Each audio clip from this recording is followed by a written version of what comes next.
At 38 years old, Isaiah Jackson made $52,000 a year. As a public school history teacher in Birmingham, Alabama, he considered it a good living, a salary earned through passion and patience. He shaped the minds of hundreds of kids every year, guided them through the complexities of the past, and took immense pride in the moments a student's eyes would light up with understanding. His world was one of worn textbooks, the squeak of markers on a whiteboard, and the boundless, chaotic energy of 11-year-olds. It was a world of purpose.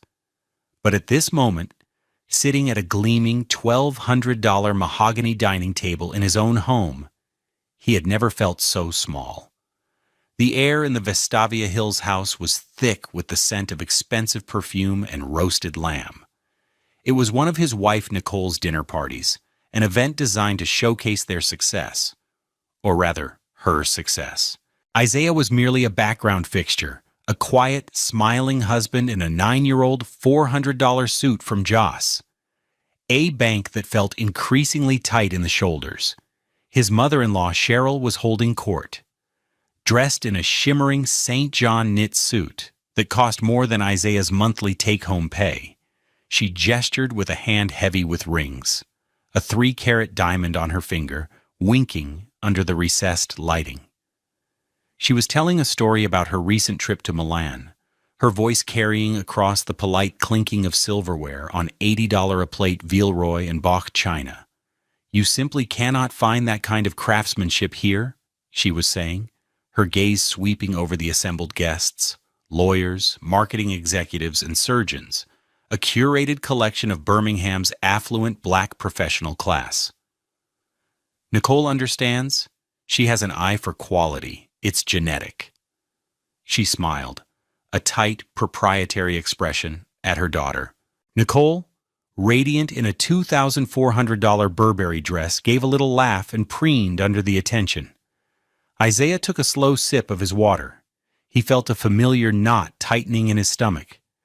These dinners were always the same, a performance of wealth and status that left him feeling like an imposter in his own life. He had contributed $96,000 of his own hard-earned money and inheritance to this very house, yet in this room, he was invisible. Then Cheryl's gaze landed on him. It was sharp, dismissive, and held a flicker of something that looked like pity, but it wasn't pity. It was contempt. She raised her wine glass, a delicate Riedel stem that cost $40. "A toast," she announced, her voice silencing the low hum of conversation. She looked around the table, her eyes finally settling on Isaiah's mother, Eleanor, who sat quietly beside him. Eleanor was a portrait of understated grace in a simple but elegant navy dress she'd owned for years. She was a retired bookkeeper, a woman of quiet faith and immense dignity, whose deep brown skin seemed to glow with a gentle inner light. "To Eleanor," Cheryl said, a saccharine smile playing on her lips. "Such a sweet, lovely woman. It's just so wonderful you could join us tonight to see the beautiful life Nicole has built." The implication was clear. A life Nicole had built despite her husband. Isaiah felt the heat rise in his neck. His mother's expression didn't change, but he saw her hand resting on her lap, clench just slightly. Cheryl wasn't finished. She took a dramatic pause, letting the tension build. "You know, Eleanor, you did a wonderful job with what you had. Truly." Her voice dripped with condescension. She looked directly at Isaiah and then back to his mother. The smile vanished, replaced by a look of cold, clinical assessment. "It's just a shame, really. After all that effort, your mother raised a failure." The words hung in the air, brutal and absolute. The clinking of forks stopped. A few guests shifted uncomfortably in their $1,000 chairs. Isaiah felt the blood drain from his face. It wasn't just an insult. It was a public execution. He looked at Nicole, his wife of 10 years, pleading with his eyes for her to say something, to defend him, to shut her mother down. Nicole just gave a short, nervous laugh, a little puff of air. She waved a dismissive hand. "Oh, Mother, don't be so dramatic." She didn't defend him. She didn't disagree. In her silence, in that nervous little laugh, was her full-throated agreement. Isaiah looked across the table at his own mother. Eleanor's face was a mask of calm, but her eyes, when they met his, held a universe of quiet fury and profound love. She gave him a nearly imperceptible nod, a silent message that said, "Stay calm. We are better than this." But in that moment, surrounded by the trappings of a life he had helped pay for, Isaiah Jackson didn't feel better. He felt broken. He had no idea then, but that single cruel sentence was not an ending. It was the beginning of a reckoning, and his quiet, unassuming mother held the key to it all. He knew something was terribly wrong, but he couldn't have imagined how deep the betrayal truly ran. He had no idea what was coming. The house on Oakmont Drive in Vestavia Hills was beautiful. It was a sprawling 4-bedroom brick colonial with pristine white columns and a manicured lawn that Isaiah spent 4 hours every other Saturday mowing himself. It had cost $450,000 8 years ago, a sum that had seemed astronomical to him. They were only able to afford it because of the $80,000 inheritance his father, a postman who worked 2 jobs his entire life, had left him. That money, combined with years of his own disciplined savings, formed the massive down payment. His mother, Eleanor, with her bookkeeper's precision, had handled the transaction, ensuring every penny was documented. From the outside, their life looked perfect. Nicole drove a brand-new $48,000 Lexus RX 350, a gleaming white symbol of her status as a successful marketing director for a high-end real estate firm. Her salary was $85,000 a year, but her spending habits suggested an income twice that size. She thought nothing of dropping $500 on a pair of Jimmy Choo shoes or $300 on a casual lunch with her friends at Bottega Cafe. Isaiah, meanwhile, drove a 2014 Honda Civic with 152,000 miles on the odometer. His watch was an $89 Timex, a gift from his students. His daily lunch was a turkey sandwich and an apple, packed in a reusable container costing maybe $4 to make. The contrast was a quiet, constant hum beneath the surface of their marriage. He remembered a Saturday morning a few years back. He was on his hands and knees in the upstairs bathroom, replacing the wax ring on the toilet, a $40 repair job he'd learned to do from a YouTube video to save the $200 plumber's fee. Nicole had walked in, scrolling on her phone. She was wearing a $180 Lululemon athletic set, though she hadn't been to the gym in months. "Ugh, what's that smell?"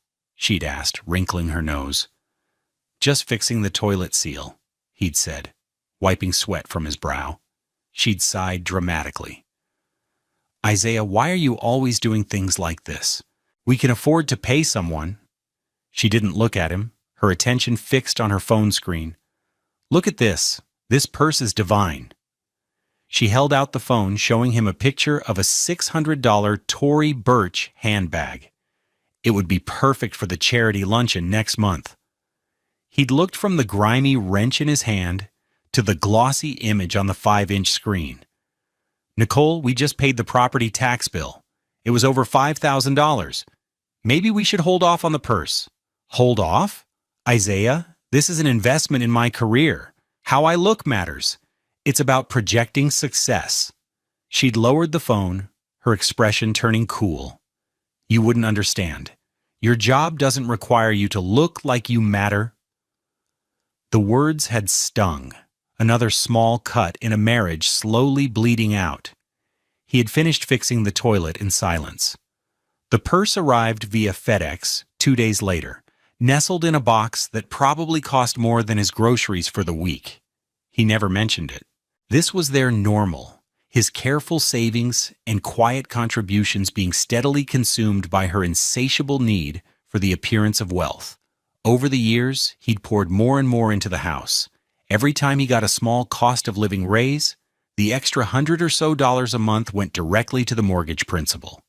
He'd picked up summer school sessions, earning an extra $3,000 each July, and every cent went to the house. He'd meticulously tracked it all in a simple Excel spreadsheet. The total of his contributions beyond the initial inheritance had reached $96,000. It was a staggering sum for a man on a teacher's salary, a testament to a decade of quiet sacrifice. He did it because he believed he was building a life with her, a partnership. He thought the house was their shared foundation. He failed to see that for Nicole and her mother, it was just a stage, and he was merely a member of the crew, meant to be invisible while they stood in the spotlight. He saw the house as a home, a place of sanctuary, filled with the warmth of their shared lives. They saw it as an asset, a number on a balance sheet, a tool to be leveraged for more status, more luxury, more distance from the world of $89 watches and packed lunches he inhabited. The foundation wasn't shared at all. It was cracking down the middle, and he was the only one who hadn't realized it yet. The cruelty didn't happen all at once. It was a slow escalation, a series of paper cuts that grew deeper and more frequent over time, each one chipping away at Isaiah's sense of self-worth. The dinner party where Cheryl called him a failure was the culmination, not the beginning. The groundwork for that public humiliation had been laid for years, in quiet conversations and dismissive gestures that left him feeling hollow. About a year before that fateful dinner, Isaiah had sat down with Nicole at their polished granite kitchen island. He'd spread out their bank statements and his simple budget spreadsheet on his modest $300 HP laptop. The morning light streamed through the large bay window, illuminating the dust motes dancing in the air. "Nicole, we need to talk about our spending," he began, his tone gentle. He pointed to a line item on the statement. "You spent over $2,000 on clothes last month, and another $1,500 on restaurants and things with your friends. Combined with the mortgage and your car payment, we're in the red by almost $1,000. Nicole was sipping a coffee from her $150 Nespresso machine, the pods for which cost over $1 apiece. She didn't even look at the spreadsheet. She waved a dismissive hand, the diamonds on her wedding ring catching the light. "Isaiah, please. Don't be so dramatic. It's just cash flow. I have a big commission check coming in next month." "That's what you said last month," he countered, trying to keep the frustration out of his voice. "This isn't sustainable. We're burning through our savings. My savings." She finally looked at him, her eyes cold. "Budgeting is for poor people, Isaiah. It's a scarcity mindset. We should be focused on increasing our income, not pinching pennies." "We are not focused on increasing our income," he said, the words sharper than he intended. "You are focused on spending it. My salary pays for the mortgage, the utilities, the groceries. Your salary? It just disappears." "My salary pays for our lifestyle," she shot back, her voice rising. "It pays for the Lexus you're not embarrassed to be seen in, the club membership, the vacations I have to drag you on. Do you think this life just happens? It requires investment, in appearance, in status." She stood up, grabbing her $5,000 Chanel handbag from the counter. "I'm late for a Pilates class that costs $90, by the way.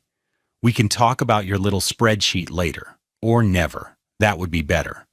She walked out, the sound of her expensive heels clicking on the hardwood floor a sharp, staccato rebuke. He was left alone in the sunlit kitchen, the useless bank statement spread before him like a map of his own foolishness. The visits from Cheryl were even worse. She would sweep into the house like a conquering general, her eyes scanning every surface for flaws. One afternoon, she stopped in the hallway that Isaiah had recently repainted and wallpapered himself. He had spent a full weekend on it, carefully measuring and cutting, a project that cost him about $300 in materials from Home Depot, and a great deal of sweat. He was proud of how it had turned out. Cheryl ran a manicured finger along the seam of the wallpaper. "This is quaint," she said, the word dripping with disdain. She turned to Nicole, completely ignoring Isaiah, who was standing right there. "Darling, you have to do something about this. It's so dated. It looks like something a teacher would pick out." Isaiah felt his hands clench at his sides. He had, in fact, picked it out. He had thought the warm, subtle pattern brought light into the hallway. To hear it dismissed so casually, so cruelly, felt like a physical blow. Nicole just laughed. "I know, Mom, I keep telling him, but you know how he is. So, practical." Practical was their code word for cheap. Thrifty was their code word for poor. And teacher was their code word for failure. The final and most brutal accumulation of outrage came at that dinner party. It wasn't just the one line. It was the entire performance. Before the toast, Cheryl had cornered him by the wet bar while he was pouring a glass of sparkling cider for his mother. "Isaiah," she'd said, her voice low and conspiratorial, "I'm worried about Nicole." "Worried? Why?" "She seems fine," he'd replied, confused. "Oh, she puts on a brave face," Cheryl sighed, adjusting the sleeve of her ridiculously expensive suit. "But this life, it's not what she was meant for. She has so much potential. She could be married to a surgeon, a CEO, someone who could give her the world." She looked at his simple, well-worn leather shoes, which had cost him $70 at DSW 5 years ago. Instead, she's tethered to a man who's content with mediocrity. It's holding her back. You're holding her back. He had just stood there, speechless. The audacity of it. To say that to his face in his own home. He wanted to scream. He wanted to tell her about the $96,000, about the summer schools, about the toilets he fixed and the lawns he mowed. He wanted to tell her that his mediocrity was the very foundation she was standing on, sipping her $12 a glass wine, but he didn't. He just said, "Nicole and I are fine, Cheryl." "Are you?" she'd purred, a cruel little smile on her face. "We'll see." And then, an hour later, she stood up and delivered the final, devastating blow in front of everyone. "Your mother raised a failure." He looked at Nicole, his wife, his partner, and saw the flicker of shame in her eyes, but it was quickly replaced by something else. Annoyance. She was annoyed that he was making this awkward, that his very presence was a stain on her perfect evening. The outrage in his chest was no longer a knot. It was a raging fire. But his mother's calm gaze was a bucket of cold water on the flames. "Not now," her eyes said. "Patience." He held on to that word like a lifeline. He didn't know why, but he trusted his mother more than anyone in the world. They had no idea what a mistake they had just made.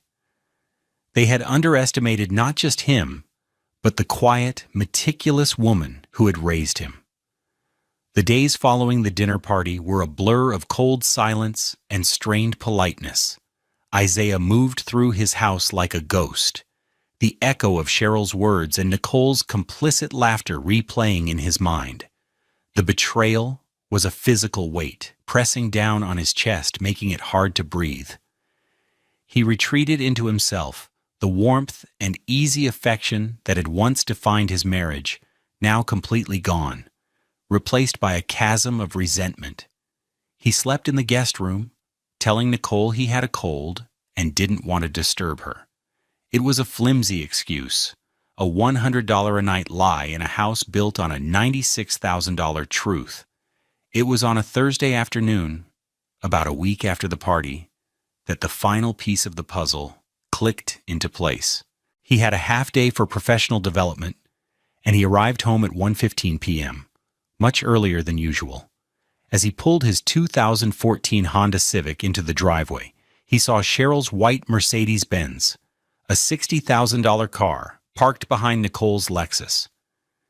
He felt a familiar sense of dread. He let himself in quietly through the side door that led to the kitchen. The house was silent. He was about to call out when he heard their voices coming from the sunroom at the back of the house. They were low and excited, the conspiratorial tones of people sharing a delicious secret. He stopped, hidden from view by the angle of the hallway. "The appointment is set for next Tuesday at 10, Nicole was saying, her voice giddy. Mr. Abernathy from Sterling Bank was so encouraging. He said based on the comps in the neighborhood, we should have no problem. "How much are we asking for?" Cheryl asked. $250,000, Nicole replied, and Isaiah felt his stomach drop. "It's more than enough to cover the lease on the space in Mountain Brook and the initial inventory. We can have the boutique up and running by the holidays." "And you're sure there won't be any issues with, Cheryl said, her voice dropping even lower. "With Isaiah, please," Nicole scoffed. The sound was like acid in Isaiah's ears. "His name is on the deed, technically. But my name is on it too?" Mr. Abernathy said for a home equity line of credit, as long as one of the primary owners initiates it, the preliminary approval is easy. We'll have the funds before he even knows what's happening. He doesn't look at the bank statements anyway. He's too busy with his little school projects. The casual cruelty of it, the complete and utter dismissal of him as a person, was breathtaking. They weren't just insulting him anymore. They were actively plotting to steal from him, to leverage the asset he had sacrificed so much for, to fund a luxury lifestyle boutique without his knowledge or consent. It was a calculated, deliberate act of financial and emotional betrayal. "What about the appraisal?" Cheryl asked. "That's what's happening Tuesday, just a formality. I told him it was for insurance purposes to update our policy," Nicole said. And then she laughed. It was a light, carefree sound that made Isaiah's blood run cold. He believed it, of course. He believes everything I say. He stood frozen in the hallway, the grocery bag in his hand, containing a $5 loaf of bread, a $6 jar of peanut butter, and a $3 bunch of bananas, suddenly feeling impossibly heavy. This was the discovery. Not a hidden letter or a suspicious text message, but the unvarnished truth spoken in his own home, behind his back. The $96,000 he had poured into this house, the sweat equity from fixing toilets and mowing lawns, the inheritance from his hard-working father, it meant nothing to them. It was just a number to be exploited. He backed away silently, his heart pounding a frantic, painful rhythm against his ribs. He crept out the side door, got back into his car, and drove away. He didn't know where he was going, he just drove. The sun was bright, the sky was a brilliant blue, but all Isaiah could see was the darkness that had been living at the center of his marriage. He had been a fool. He had been blind. But now he could see everything with perfect, horrifying clarity. And in that clarity, the hurt began to curdle into something else, something cold, hard, and resolute. The shift inside Isaiah was seismic. The hurt, the humiliation, the raw anger, it all coalesced into a single point of cold, diamond-hard focus.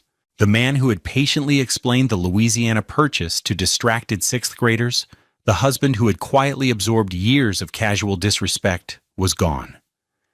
In his place was a strategist, a man who now understood he was in a war he hadn't even known was being fought. The first rule of this new engagement was simple: say nothing. He returned home that evening at his usual time, 5:45 p.m. He walked into the kitchen where Nicole was unloading the dishwasher. She was humming. A cheerful, tuneless sound. "Hey, honey," she said, smiling at him. It was the first genuine-looking smile he'd seen from her in weeks, and he now knew it was the smile of a predator who believed her prey was safely in the trap. "How was your day?" "It was fine," he said, his voice even and calm. He put his briefcase down on the counter. "Long meeting. We're planning the end-of-year curriculum." This was his first lie, the first brick in the new wall he was building. It cost him nothing, but felt priceless. "Oh, that sounds busy," she said, her attention already drifting. She closed the dishwasher. "Hey, I forgot to tell you. The appraiser is coming on Tuesday morning, around 10, just for the insurance update I mentioned." He looked at her, meeting her gaze directly. He felt a strange sense of detachment, as if he were watching a scene in a movie. He saw the flicker of anxiety in her eyes, the fear that he might question it, that he might object. He gave her nothing. "Oh, right. Tuesday," he said, pretending to think. "That's my parent-teacher conference day. I have back-to-back meetings at the school from 9 until noon, so I'll be out of the house anyway. That works out perfectly." The relief that washed over her face was so profound, it was almost comical. "Oh, great," she said, her voice a little too bright. "Yes? Perfect?" That weekend was a master class in deception. On Saturday, while he was mowing the lawn, the very lawn that contributed to the curb appeal they were trying to cash in on, Cheryl stopped by. She and Nicole sat on the back patio, drinking iced tea from tall glasses that cost $20 each, planning the future of their non-existent boutique.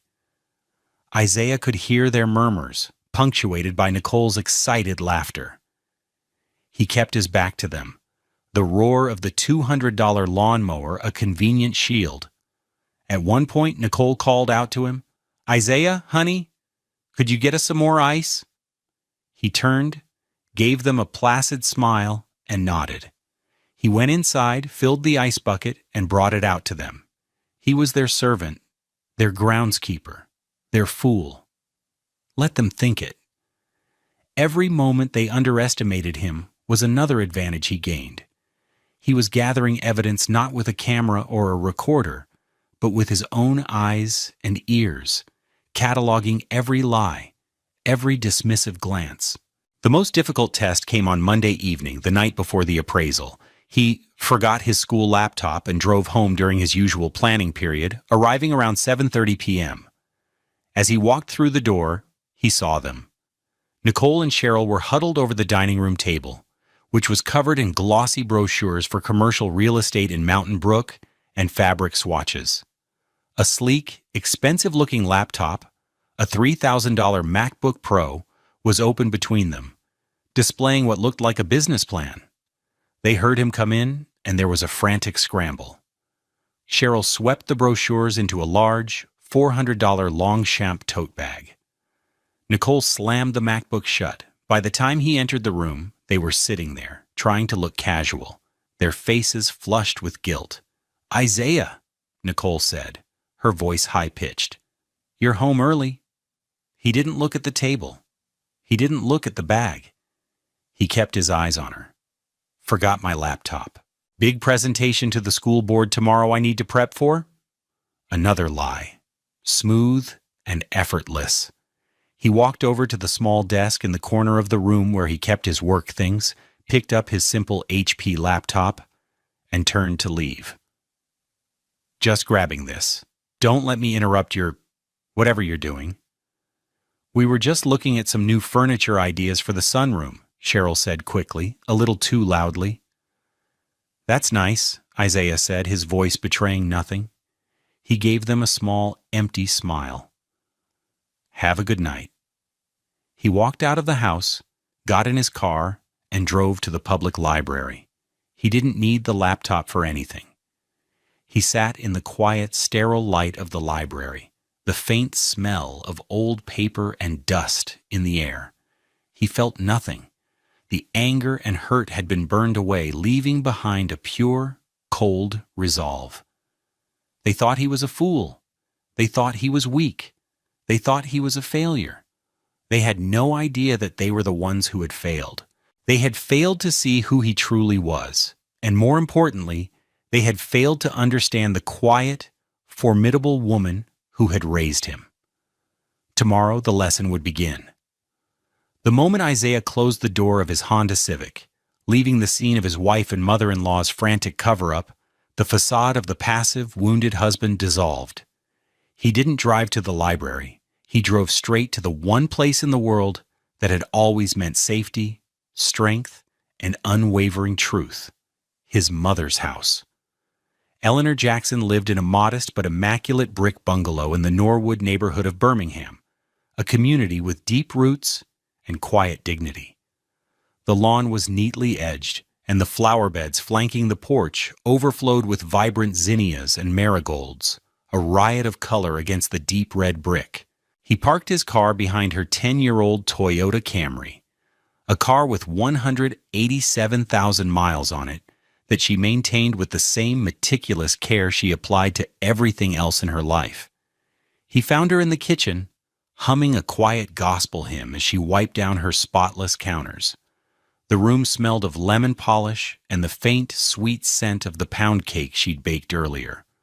Her natural hair was styled in elegant, silver-streaked twists, and her luminous, deep brown skin seemed to radiate a calm energy that instantly soothed the frantic pounding in his chest. She took one look at his face, and her humming stopped.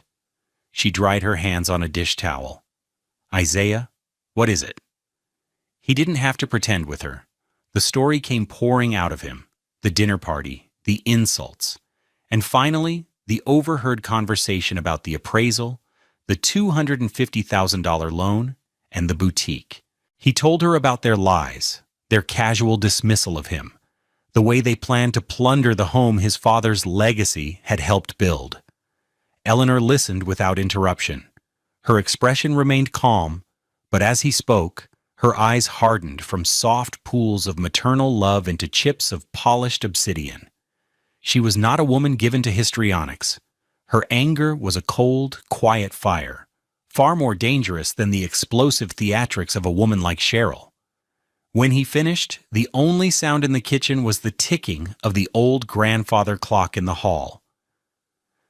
"They are going to leverage the house," she said. It wasn't a question, it was a statement of fact. "They think they are," Isaiah corrected, a new, unfamiliar hardness in his own voice. Eleanor nodded slowly. "Fools," she said. The word uttered with such quiet finality, it carried the weight of a judge's sentence. She turned and walked out of the kitchen, not towards the living room to offer him tea and sympathy, but towards the small spare bedroom she used as an office. Isaiah followed. The office was as neat and organized as the rest of her house. On one wall stood a sturdy 4-drawer metal filing cabinet, the kind that was fireproof. It was old and gray, probably a $50 find from a second-hand office supply store, but to Eleanor, it was a vault. She slid open the second drawer with a soft, metallic groan. The files inside were perfectly labeled, the tabs written in her neat, precise cursive. She ran a finger along them. Utilities, taxes, car maintenance, until she found the one she was looking for. It was labeled simply 4212 Oakmont Drive. She pulled the thick folder out and placed it on her small wooden desk. "Sit down, son," she said. He sat. She opened the folder, and inside was a history of his sacrifice, documented with the precision only a career bookkeeper could muster. There was the original closing statement from the house purchase, showing the $80,000 down payment wired directly from his inheritance account. Tucked behind it were the wire transfer yind for confirmation and a notarized letter from the estate lawyer. Then came the evidence of his $96,000 in additional contributions, every bank statement showing the extra principal payments circled in red ink. Every canceled check from his summer school earnings, with mortgage principal written in the memo line. Then she pulled out the most important document. It was an addendum to the property deed. "Do you remember when we signed the papers for the house?" she asked. "You were so excited. You just signed where the lawyer told you to sign." He nodded, vaguely recalling the blur of paperwork. "I read every single line," she continued, And I had our own lawyer, Mr. Henderson, add something. Cheryl and Nicole were in such a hurry to get their fancy house, they didn't even notice. She slid the paper across the desk. It was a legally binding document, an agreement of ownership percentage, signed by him and Nicole, and notarized. It explicitly stated that Isaiah Jackson's ownership stake in the property would be calculated based on his total financial contributions to the down payment and any subsequent principal payments to be verified by bank records. Eleanor tapped a page attached to the addendum. It was a running ledger, updated every year, in her perfect script. At the bottom, she had done the math. Initial down payment, $80,000. Subsequent contributions, $96,000.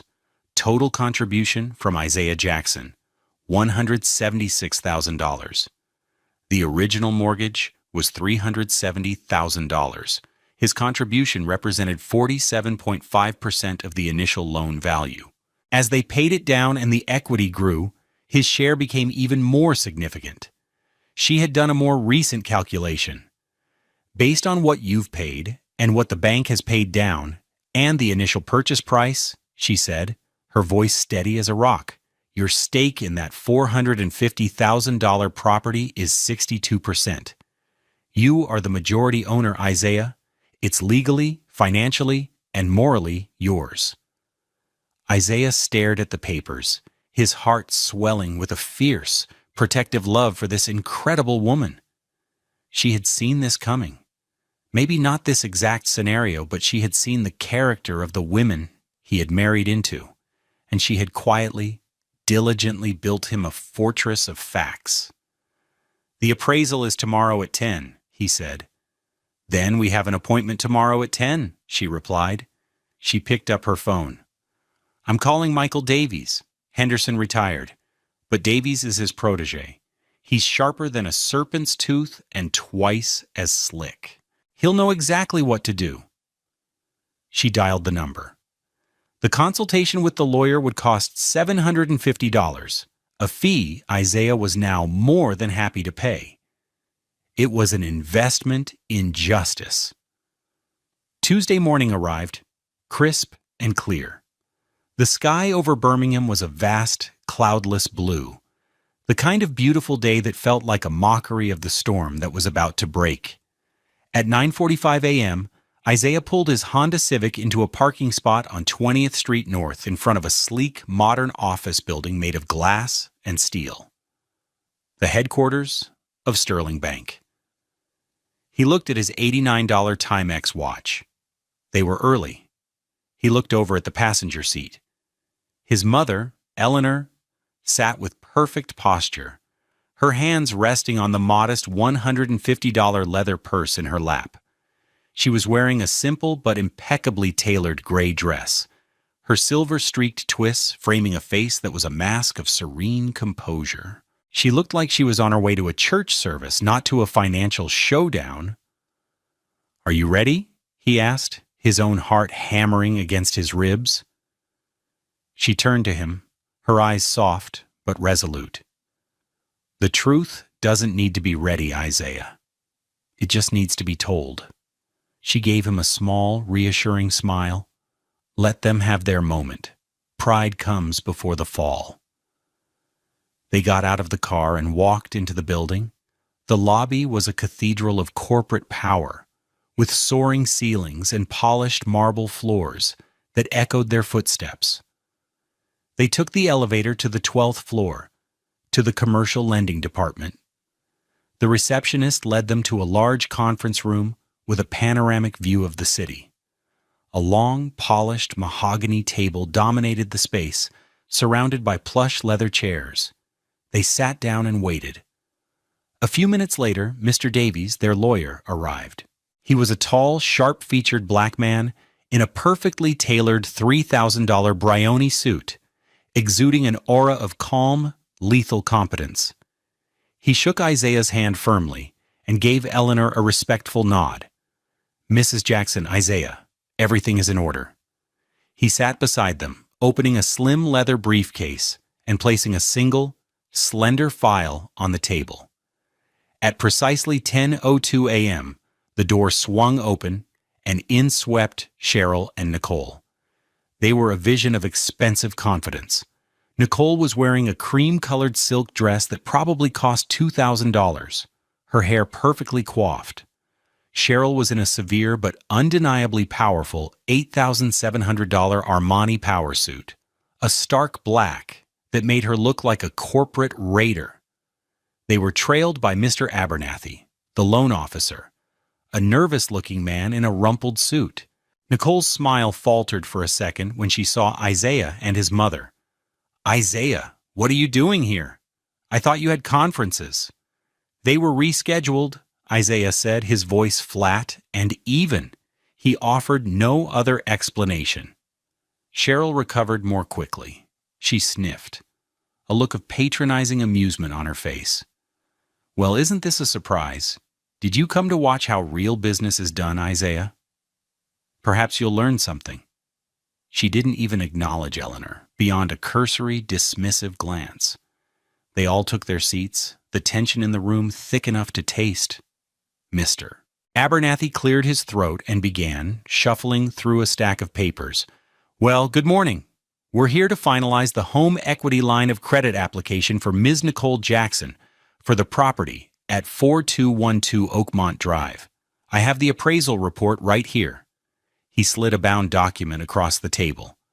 "The property has been appraised at a current market value of $485,000. An excellent valuation." Cheryl beamed, a triumphant, smug expression on her face. She looked directly at Isaiah. $485,000, she repeated slowly, as if he were a child who couldn't comprehend the number. "See, Isaiah? This is what a real asset looks like. Not a teacher's pension that might be worth something in 30 years. She laughed, a short, ugly sound. Nicole squirmed slightly, a flicker of discomfort in her eyes. But she said nothing. She was a passenger in her mother's war machine. Cheryl wasn't done. She turned her venomous gaze on Eleanor. "I'm so sorry you have to see this, Eleanor," she said, her voice dripping with false sympathy.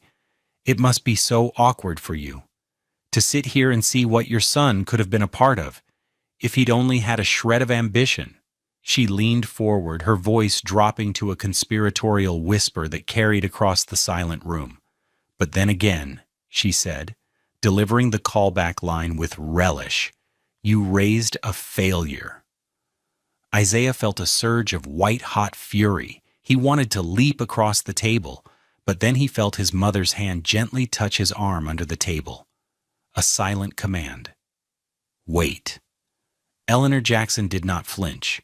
She did not raise her voice. She simply looked at Cheryl, a deep, profound sadness in her eyes. Then she gave a small, almost imperceptible smile. It was not a happy smile. It was the smile of a woman who was about to bring down the temple. With deliberate, unhurried grace, she moved her simple leather purse to the center of the gleaming mahogany table. The sound of the soft leather on the polished wood was the only sound in the room. She opened the clasp. She reached inside and withdrew a single neat tabbed file folder. The folder from her office. She didn't open it. She simply slid it across the polished surface of the table, directly in front of Mr. Abernathy, the loan officer. "Mr. Abernathy," she said, her voice quiet, but carrying the weight of absolute authority. "I believe you will find that the ownership structure of that asset is a bit more complex than my daughter-in-law, or her mother, seems to understand." Silence descended upon the room, a thick, heavy, suffocating silence. Cheryl and Nicole stared at the simple manila folder as if it were a snake.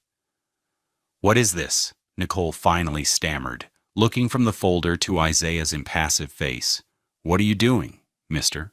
Abernathy hesitated for a moment, then slowly reached out and opened the folder. He began to read. The room was so quiet that Isaiah could hear the soft whisper of the paper as the loan officer turned to the first page. He saw Mr. Abernathy's eyebrows shoot up. He saw the color drain from his face. The loan officer read for another 30 seconds, his eyes scanning the notarized agreement, the ledger of payments, the bank statements. He looked up, no longer at Nicole and Cheryl, but at Isaiah. His expression was one of dawning horror and professional embarrassment. He cleared his throat, a dry, rasping sound. "According to these documents," he began, his voice suddenly formal and cold, "these legally binding and notarized documents, Mr. Isaiah Jackson holds a 62% controlling interest in the property at 4212 Oakmont Drive." The world stopped. Cheryl's face, which had been flushed with triumph, went a ghastly, chalky white. Her mouth opened, but no sound came out. Nicole just stared, her eyes wide with disbelief, swiveling from the damning folder to Isaiah's calm face, to his mother's serene and unyielding gaze. The beautiful, expensive stage they had built for their lives had just collapsed from underneath them, and they were in free fall. The immediate aftermath in that glass-walled conference room was a cascade of quiet, brutal consequences. The first to fall was the loan. Mr. Abernathy, the loan officer, looked as if he had been slapped. He closed the file folder with a soft thud that echoed in the silent room.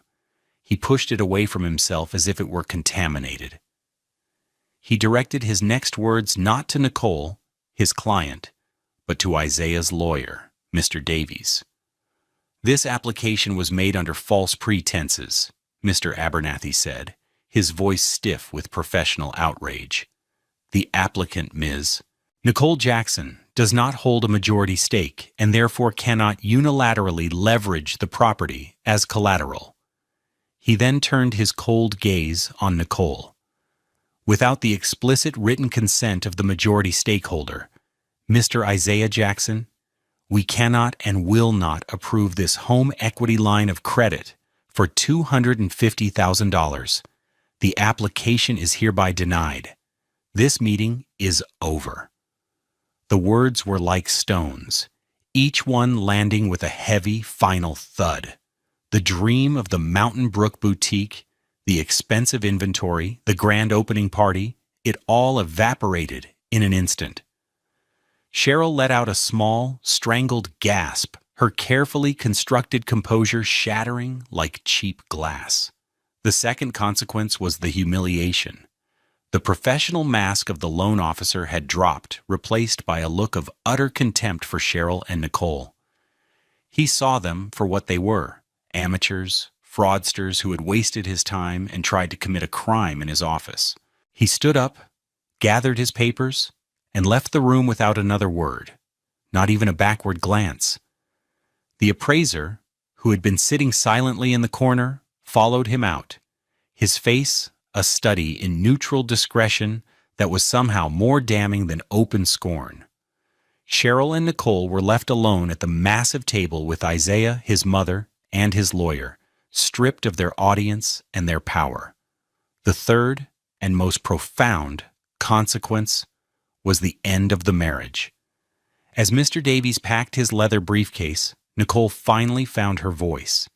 She turned to Isaiah, her face a mess of confusion, anger, and dawning panic. "Isaiah, what did you do?"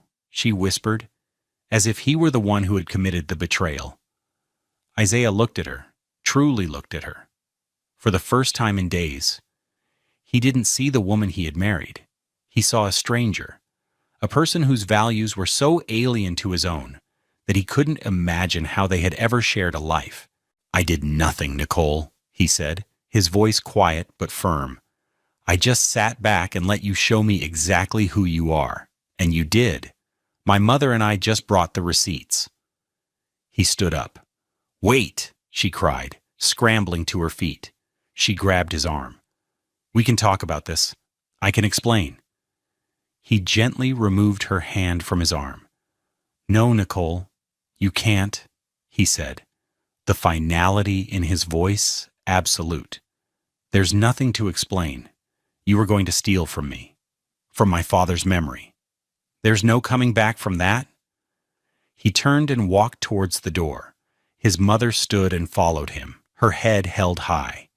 Cheryl, who had been sitting in stunned silence, finally erupted. "You ungrateful little man!" she shrieked, her voice shrill and ugly. "After everything we've done for you, we gave you a life you could only dream of." Isaiah paused at the door, but didn't turn around. "No, Cheryl," he said, his back still to her. "I paid for it. In cash." And then he walked out, leaving the two women standing in the wreckage of their own making. The consequences continued to cascade in the weeks that followed. Mr. Davies handled the divorce proceedings with swift, merciless efficiency. Armed with the irrefutable evidence of financial fraud and the testimony of what happened at the bank, he secured Isaiah the house and a settlement that was far from what Nicole had expected. She was entitled to her 38% equity, but after legal fees and the forced buyout of her share, at a price determined by Isaiah's new, less generous appraisal, she walked away with a check for just under $70,000. It was a lot of money, but a pittance compared to the lifestyle she had been living. She had to move out of the house on Oakmont Drive, packing her $2,000 dresses into cardboard boxes. She moved back into her mother's house, her $48,000 Lexus now a symbol of her failure, parked in the driveway like a trophy from a lost war. To cover her legal bills and the credit card debt she had amassed, she was forced to sell the car for $35,000, a humiliating loss. Cheryl's social standing took a devastating hit. The story, as stories do, leaked. The whispered version that made the rounds at the Vestavia Country Club and the charity luncheons was that Cheryl and her daughter had tried to swindle the poor schoolteacher husband and had been publicly and spectacularly thwarted by his quiet, church-going mother. Cheryl, who had built her identity on the perception of power and success, became a cautionary tale, a subject of pity and quiet ridicule. Her phone stopped ringing. The dinner invitations dried up. Her greatest fear, being seen as a failure, had become her reality, a consequence of her own hubris. 1 year later, the house on Oakmont Drive was transformed.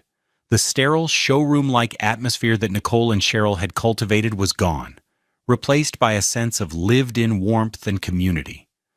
The garden, which Isaiah had always dutifully tended, was now his passion project. Rows of tomatoes, cucumbers, and peppers grew in neat raised beds he had built himself from $60 worth of reclaimed wood.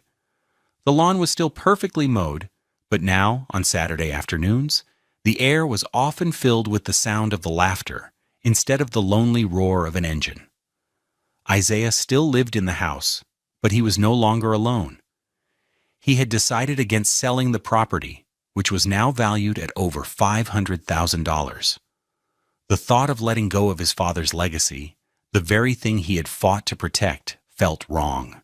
Instead, he had put out a notice on the teachers' union bulletin board, offering 2 rooms for rent at a reasonable rate, specifically for fellow educators. The spare bedrooms were now occupied. One was rented by a young, energetic art teacher named Amara, whose vibrant, abstract paintings, costing her maybe $50 in canvas and paint, now hung on the walls where Nicole's soulless, $1,000 crate and barrel prints used to be. The other room was taken by Mr. Henderson, a veteran science teacher nearing retirement, a kind man with a booming laugh who often filled the kitchen with the smell of his famous chili. The house was no longer silent. In the evenings, the 3 of them would often share meals at the big mahogany dining table, the same table that had been the stage for Isaiah's deepest humiliation. Now it was covered in stacks of graded papers, textbooks, and Amara's sketches. They would talk about their students, complain about the school district's latest budget cuts, and share stories from their classrooms. The rent from the 2 rooms, a total of $1,400 a month, went directly into a separate bank account. Isaiah called it the Phoenix Fund. He used that money exclusively for his students. When the school couldn't afford new books for his history class, Isaiah used $300 from the fund to buy a classroom set of A Young People's History of the United States. When Amara mentioned her students were running out of clay and paint, he transferred $200 to her so she could buy more supplies. No questions asked. He bought science kits for Mr. Henderson's class, snacks for kids who came to school hungry, and warm coats for students who didn't have them. The house, once a symbol of his oppression, had become an engine for his purpose.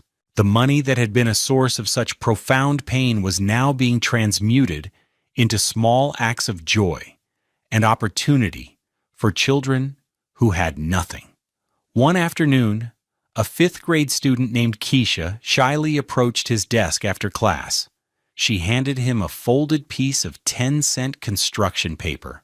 "This is for you, Mr. Jackson," she mumbled.